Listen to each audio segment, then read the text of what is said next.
Konsep kepribadian humanistik oleh Carl Rogers.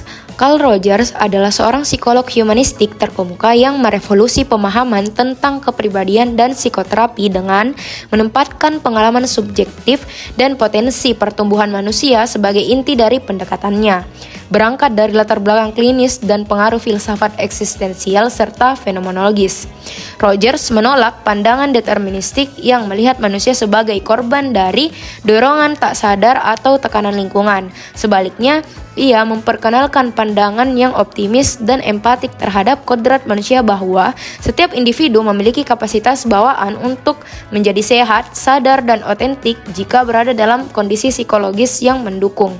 Gagasan inilah yang kemudian membentuk dasar dari teori kepribadian atau pendekatan terapi yang ia sebut client-centered atau terapi berpusat pada klien.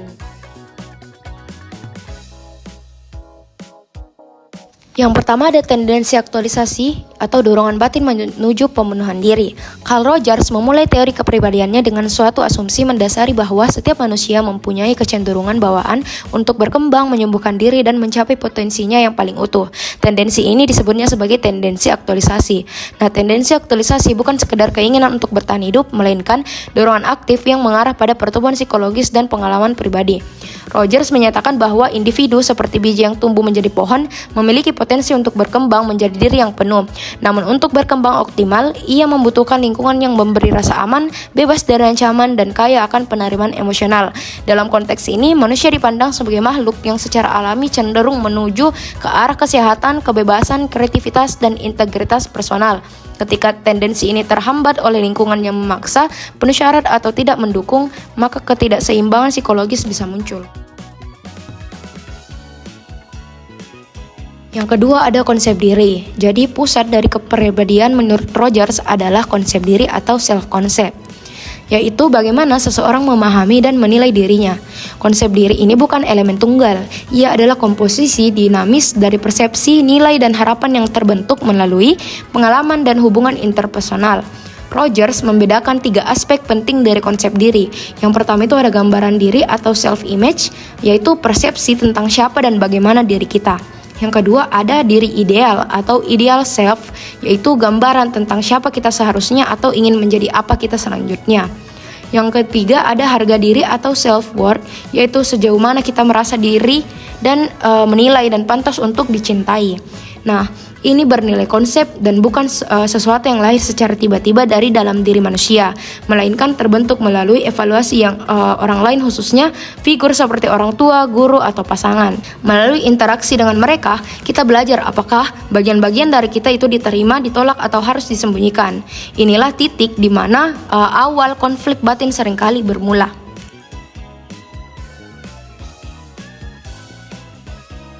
Yang ketiga adalah kongruensi dan inkongruensi, yaitu saat diri dan pengalaman bertemu atau bertabrakan. Nah, salah satu pilar utama dalam teori Rogers adalah perbedaan antara kongruensi dan inkongruensi. Kongruensi terjadi ketika pengalaman seseorang selaras dengan konsep dirinya, sehingga seseorang bisa berkata, "Inilah aku," dan merasa bahwa dirinya sejati dapat hidup secara terbuka.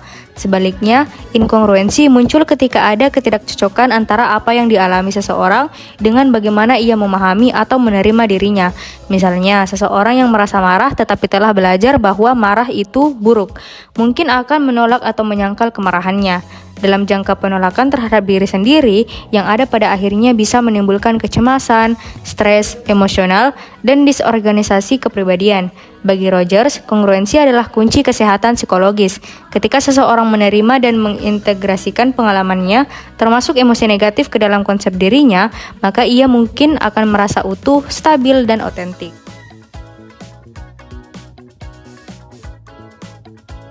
Yang keempat adalah perubahan kepribadian, yakni dari kekakuan menuju keutuhan diri.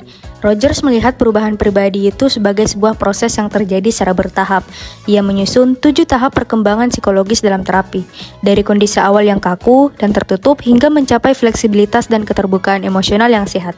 Adapun ke-7 proses itu, yang pertama adalah ketidaksadaran terhadap masalah, atau ketika individu tidak melihat perlunya perubahan.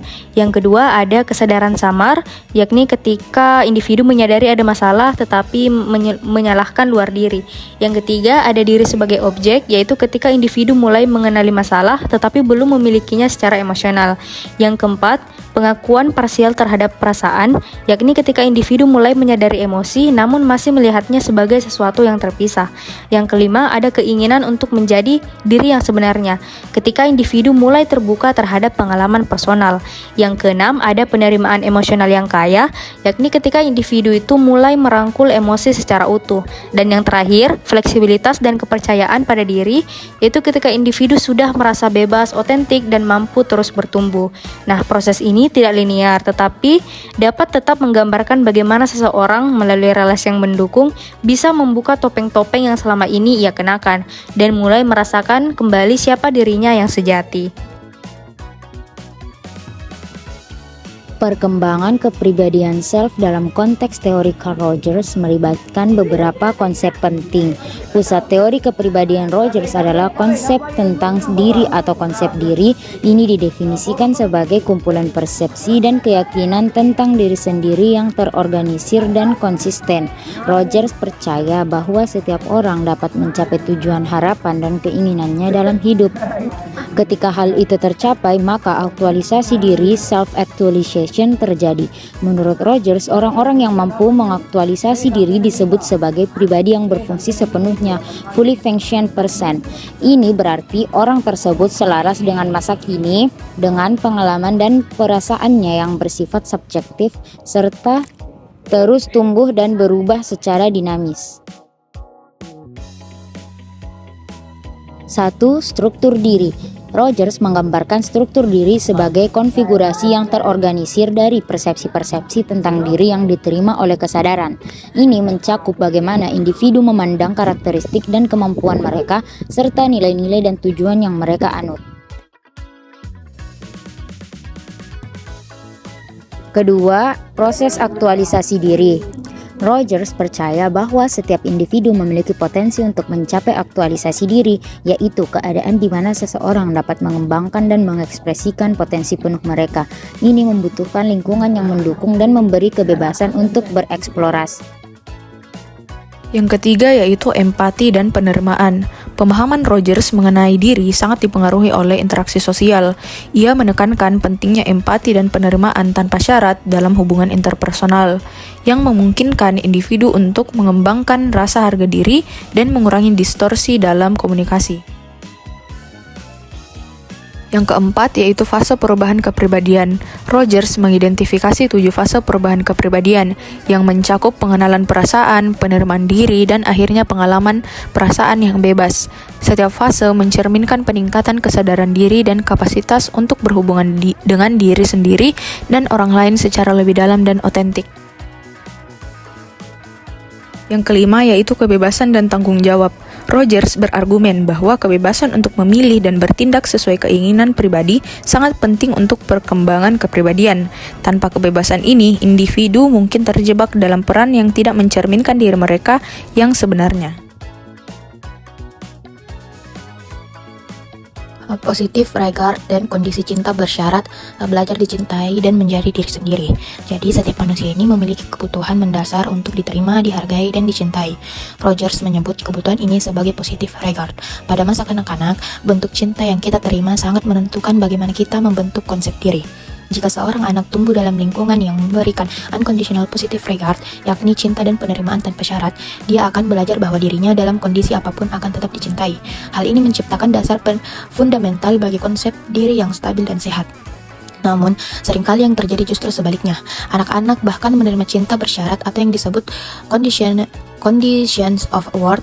Misalnya, kamu anak baik kalau kamu tidak menangis, atau mama sayang kamu kalau kamu nurut. Dalam kondisi ini, anak belajar bahwa hanya bagian tertentu dari dirinya yang dapat diterima, sementara bagian lain harus disangkal atau ditekan. Akibatnya, ia mulai menyensor perasaannya, meninternalisasi evaluasi orang lain, dan menjauh dari dirinya yang otentik. Sering waktu, ini dapat memicu inkongruensi dan rasa terasing dari diri sendiri.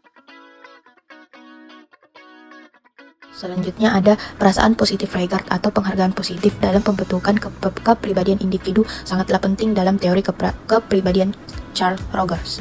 Yang pertama ada penghargaan positif tanpa syarat, di mana penghargaan positif yang diterima tanpa syarat dari orang tua dan orang lain memberikan landasan yang kuat bagi individu untuk mengembangkan rasa harga diri yang sehat. Ketika seseorang merasa diterima dan dihargai terlepas dari tindakan atau situasi tertentu, mereka ini cenderung lebih mampu menerima diri mereka secara keseluruhan. Yang kedua ada pengaruh terhadap struktur diri, di mana penghargaan positif berperan dalam membentuk struktur diri individu.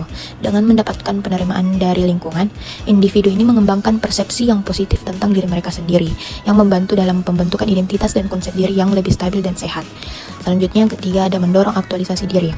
Ketika individu menerima penghargaan positif, mereka ini merasa lebih bebas untuk mengeksplorasi potensi mereka dan mengaktualisasikan. Ini berhubungan dengan kecenderungan untuk mencapai keadaan fungsi penuh, di mana individu ini merasa kompeten dan dapat beroperasi menurut nilai-nilai dan keinginan mereka sendiri. Yang keempat itu ada mengurangi distorsi realitas. Dalam situasi di mana penghargaan positif bersyarat, individu dapat mengembangkan distorsi dalam cara mereka memandang diri sendiri dan pengalaman mereka. Misalnya jika seseorang hanya merasa dihargai ketika memenuhi harapan tertentu, mereka mungkin mengabaikan atau mendistorsi bagian dari diri mereka yang tidak sesuai dengan harapan tersebut. Penghargaan positif yang bersifat tanpa syarat membantu mencegah distorsi ini dan memfasilitasi penerimaan diri yang lebih baik. Yang kelima itu ada interaksi sosial yang sehat. Penghargaan positif juga melibatkan kemampuan untuk membangun hubungan interpersonal yang sehat. Ketika individu merasa dihargai, mereka lebih cenderung untuk menciptakan dan memelihara hubungan yang saling mendukung, yang pada gilirannya berkontribusi pada pertumbuhan kepribadian.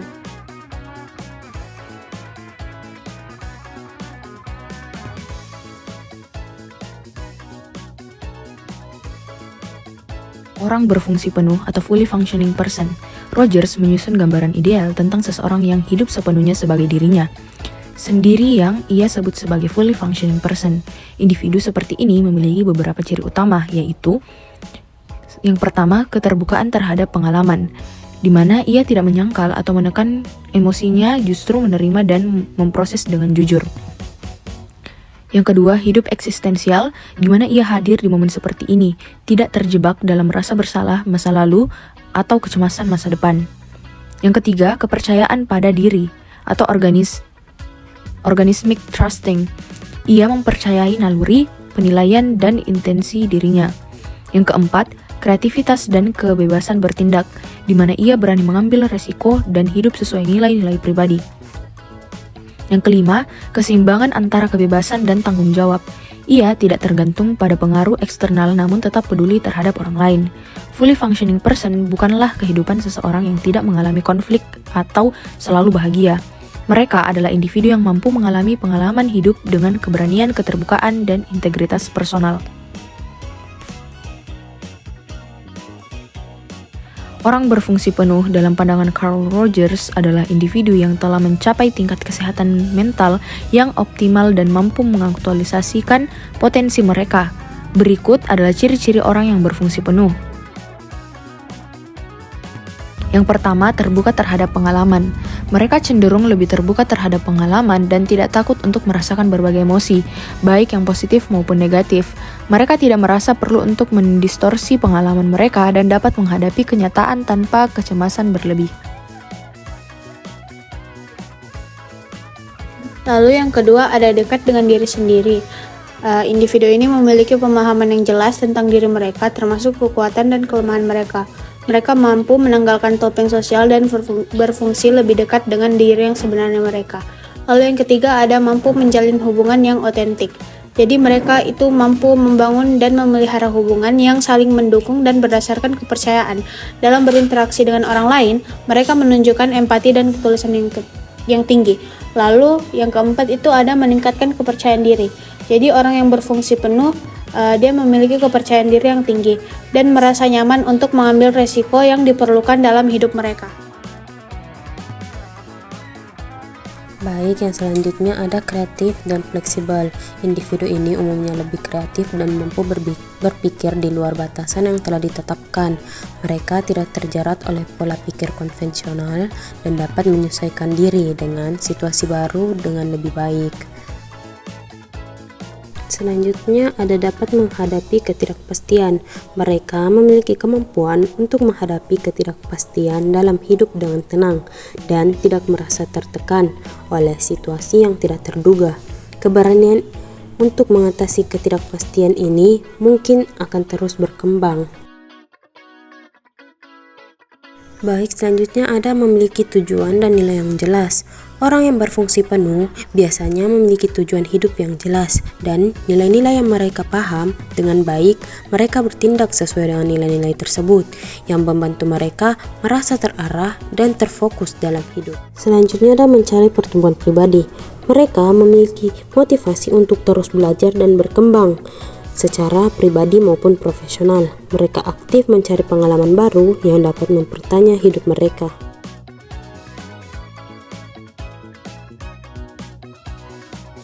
Asal ia berada dalam hubungan yang cukup aman untuk mengeksplorasi dirinya secara jujur, 3 kualitas utama yang harus dimiliki terapis adalah yang pertama empati, kemampuan untuk benar-benar merasakan dunia batin klien dari sudut pandangnya. Yang kedua, kekongruenan, genuineness, kehadiran yang otentik dan tidak berpura-pura.